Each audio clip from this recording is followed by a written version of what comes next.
नमस्कार दोस्तों, जय हिंद जय भारत। अभी हाल ही में आईटीबीपी का नोटिस आउट हो गया है, तो आपको पता होना चाहिए आईटीबीपी हमारे जो डिफेंस का हिस्सा है ना।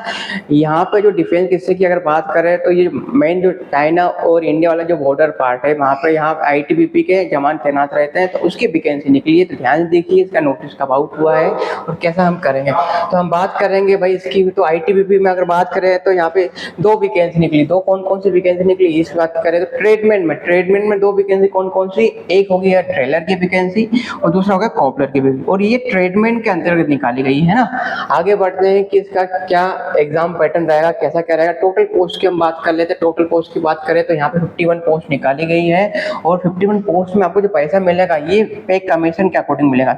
और अच्छा खासा यहाँ पे क्या आपको लेवल भी मिलने वाला है, लेवल 3 की पोस्ट है, और 7 पे कमीशन के अकॉर्डिंग आपको पेमेंट मिलने वाली है। आगे बढ़ते हैं कि आगे इसमें एप्लीकेशन फीस क्या रहेगी। एप्लीकेशन फीस जो स्टार्ट हो गई है वो 20/7 मतलब 20 जुलाई से इसके फॉर्म आ गए हैं, तो इसको जल्दी जल्दी इस फॉर्म को फिल कर दीजिए।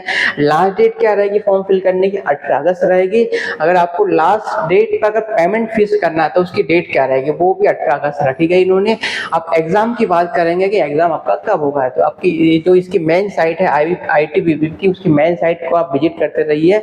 उसमें सब कुछ बताया जाएगा कि एग्जाम डेट का क्या पैटर्न रहेगा, एग्जाम डेट कब रहेगा ना।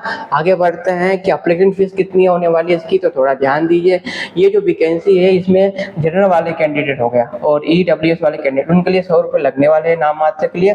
और एससी कैंडिडेट या एक्स सर्विसमैन उनके लिए कोई फीस रखने वाली नहीं। रही बात फीमेल कैंडिडेट, कोई महिला कैंडिडेट है उनके लिए तो फ्री है। तो जितने भी फीमेल कैंडिडेट है उस फॉर्म को पहले फिल कर दीजिए ना, अगर आपकी योग्यता है तो। आगे हम बढ़ते हैं भाई क्या आपकी योग्यता होना चाहिए, थोड़ा ध्यान दीजिए। मैं थोड़ा डेंजरस पॉइंट है भाई।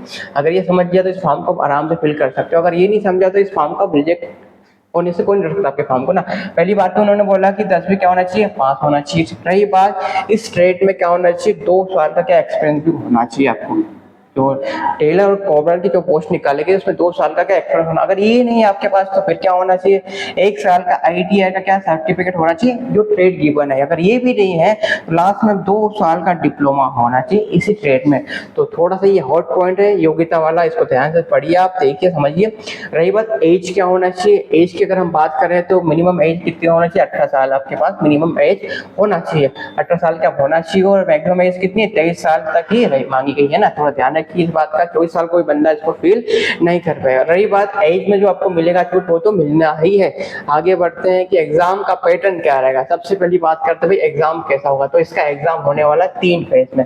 फेज फर्स्ट में क्या होगा थोड़ा ध्यान समझिए। फर्स्ट में आपका हो गया पीईटी टेस्ट ना, पीईटी टेस्ट बोल दो, फिजिकल टेस्ट बोल दो, एक ही बात। इसमें क्या बोला उन्होंने कि सबसे पहली बात तो आपकी हाइट कितनी होना चाहिए, ये हाइट होना चाहिए। जितनी भी मेल कैंडिडेट है उनके लिए इतनी हाइट होना बहुत जरूरी है, ठीक है। अगली बात क्या आपकी रनिंग होगी भाई, रनिंग कितनी होगी, ये 1600 मीटर रनिंग होगी।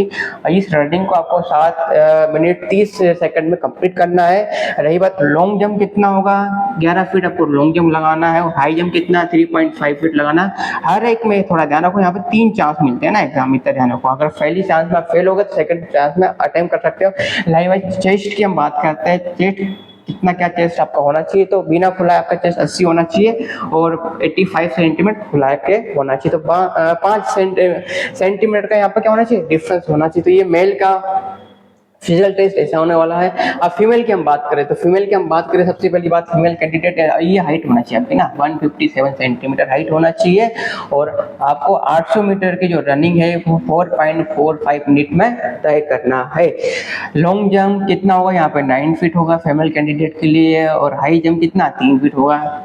वही सेम कंडीशन यहाँ पे भी आपको कितने चांस मिलेंगे, यहाँ पे 3 चांस मिलेंगे। तो फर्स्ट में ओनली इतना होगा, पहले फिजिकल आप क्लियर करो, उसके बाद आप जाओगे रिटन एग्जाम पे। तो रिटन एग्जाम देख लेते हैं क्या होता है रिटन एग्जाम जो होने वाला है। टोटल कितने मार्क्स का होने वाला है, 50 मार्क्स का आपका होने वाला है। टोटल टाइमिंग कितना मिलेगा आपको, 1 घंटा आपको टाइमिंग मिलेगा, और ये ऑब्जेक्टिव बेस्ड होने वाला है। सब्जेक्ट की बात करें तो पहला सब्जेक्ट कितना होगा, यहाँ पे जीएस जीके एक ही बात है, यहाँ पे 15 क्वेश्चन आने वाले हैं। एक क्वेश्चन भाई 1 नंबर का होगा। रही बात मैथ्स की हम बात कर रहे हैं तो मैथ्स के भी 10 क्वेश्चन, एक क्वेश्चन 1 नंबर का, मतलब 10 नंबर आपको मिलेंगे। रही बात ये जो सब्जेक्ट थोड़ा ध्यान रखिए, एनालिटिकल एप्टीट्यूड है, इसके 15 क्वेश्चन 15 मार्क्स देखे जाएंगे। और ये वाला जो सेक्शन है यहाँ पे थोड़ा ध्यान, ये आप हिंदी और इंग्लिश कोई सा भी एक चूज करना आप ना, 10 क्वेश्चन 10 मार्क्स, कुल मिला के 50 क्वेश्चन 50 मार्क्स का होंगे। रही बात इस एग्जाम में कोई नेगेटिव मार्किंग होने वाली है क्या, ये देखिए इसमें नेगेटिव मार्किंग नहीं होने वाली है। रही बात इन्होंने यहाँ पे क्लियर मेंशन किया है कि भाई अगर इस एग्जाम का पास करोगे तो मिनिमम इतने नंबर तो आपके होना ही चाहिए, मतलब 50 नंबर का अगर पेपर आ रहा है तो you are candidate, EWS candidate और एक सर्विस जो कैंडिडेट है उनके 50 में कितने मार्क्स आना चाहिए, 18 मार्क्स आना चाहिए। अदर कैटेगरी की हम बात करें, ST SC वाला कोई बंदा हो, फीमेल कैंडिडेट या फिर मेल कैंडिडेट, सबके लिए कितने मार्क्स होना चाहिए, 50 में से 17 मार्क्स होना चाहिए। और सबसे अच्छी बात मैं फिर बता रहा हूँ कि इसमें कोई नेगेटिव मार्किंग नहीं होने चाहिए, कोई नेगेटिव मार्किंग नहीं है। अगर वीडियो अच्छा लगा हो तो वीडियो को लाइक और शेयर और सब्सक्राइब कर दीजिए। जय हिंद, जय भारत।